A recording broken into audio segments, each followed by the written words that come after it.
My twin lied to everyone that I couldn't make it to his engagement party, but the truth, I was never invited. So I skipped his wedding and went no contact with my entire family.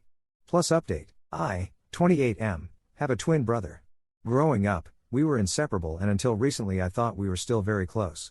I was always more of a shy nerd and he was an extrovert that played sports throughout our childhood and high school, but we spent almost all of our time together, by choice. We went our separate ways when college came. He stayed local in Arizona and I went to college in Portland.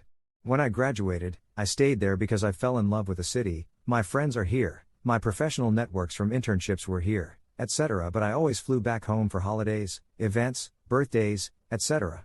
My brother announced on Instagram that he and his girlfriend of 3 years got engaged. I was incredibly happy for him and texted him congrats. He mentioned they were planning to have an engagement party in 6 to 8 weeks and I told him to let me know so I can book a flight to come celebrate. I was never told a date. If I brought it up with him or anyone in my family, they would change the subject or say it's still being planned and confirmed. After a few weeks I texted my brother to ask about the date because it must be getting close and I don't want to pay for a last-minute flight. No response. I asked my mom for details and she said, "It's not really an engagement party, just a small dinner with family. There is no need to come down for it."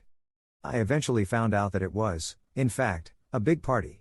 They rented out an entire restaurant for 4 hours and there were about 80 guests, family, friends, cousins, everyone.